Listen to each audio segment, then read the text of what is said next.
Hey everyone, Ray Alfalla here with the B car at Kentucky at night, and we will be doing our hot lap right here using the VRS software to show you all. So here we go, taking the green flag. As you can see, before this I took a very wide line in turns 3 and 4, as I usually take, just to get a lot of momentum. And we're taking the line here, going into turn 1. Not much brake, just kind of a little bit just to set the nose. And then right here, for some reason, Kentucky, this is the old Kentucky, the new Kentucky with being reconfigured and repaved and all that. We don't have that yet. So this is still the old, bumpy, really wide Kentucky. And it had less grip on the bottom line. So you're going to want to stay kind of here on the second line, second groove. You can straddle that that line right there, that seam on the track. As I do right here a little bit, that'll help the car turn a little bit, but you pretty much kind of want to keep it all in the second groove, kind of like you do at Michigan. So as you can see right there, I keep it right there. Come off the corner, watch for that safer barrier off the turn 2, it can bite you. Now entering turn 3, pretty deep into the corner again. Keep it on the second groove. You can bring it down here, it's not as bad as in turn 1, but generally right here, second groove, that's where you want to keep it. And again, this track used to be very wide, and this is the version we're racing on. And that completes our hot lap around Kentucky. Now we come to start lap 10, and at this point, the car hasn't changed in handling very much. But if you'll pause right here, you can see the red right here will be our hot lap, and this will be the current lap we're looking at in the video is the blue. And as you can see, the speed is just lower, and especially in the center of the corner, which is when when you're putting the most wheel into it, when the car is under the most load, it's got less grip than the hot lap, so it'll be slower. So overall, as you can see right here at this point in the corner for the hot lap, I was already 50% throttle and all the way, on the way to get to 100, where the lap I'm showing right here, I'm still down here, not giving it much gas yet, and then finally I give it gas. So again, the line doesn't change much. I will experiment, running the bottom and maybe even a little bit higher sometimes to see if it's any faster, but it's usually not unless you have rubber buildup on the track and other traffic on the track to change how the track drives.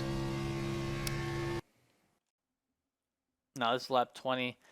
And again, we go look up at this graph, the red being the hot lap, and you can see the gap is even bigger now as the car's starting to lose more and more grip.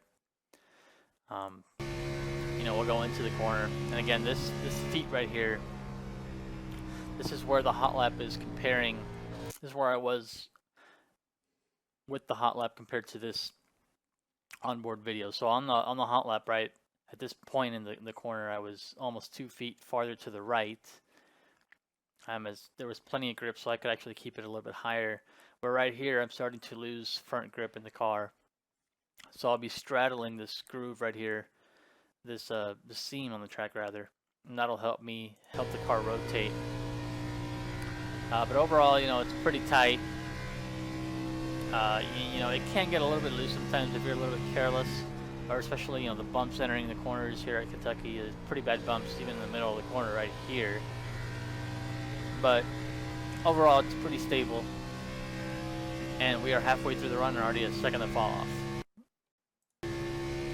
Now here we go, starting lap 30.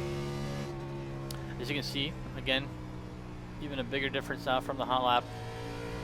Still kind of running maybe a little bit lower than I was before, just to make that corner wider so to have more room off the corner, because the car is getting pretty tight at this point.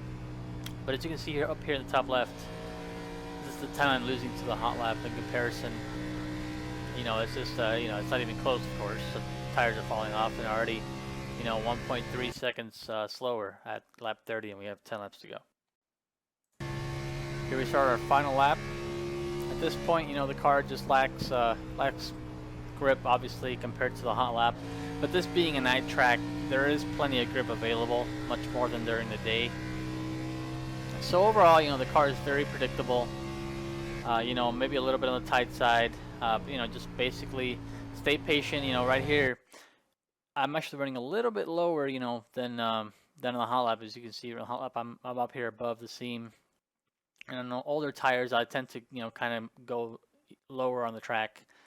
But if, you know, keep it up above that seam as long as you can, as that is the fastest way, unless the car gets too tight like I am right now. But, you know, sometimes you just want to go down to the yellow line because that's what you do every track. You know, most tracks, you go down into the corner, you find that apron, you find that yellow or white apron, and you go right to it. But, you know, tracks like here at Michigan, where, you know, Michigan having less banking on the bottom, and here it could be a little bit less banking. I think it's just maybe the surface of the track itself has been worn off, or was worn off, has less grip in general. So, you know, at this point, as you can see, I'm actually, you know, the hot lap was almost 7 feet further to the right at this point in the track. But, you know, the setup is very predictable, and that completes 40 laps with the B car at Kentucky with about a second and a half of fall off.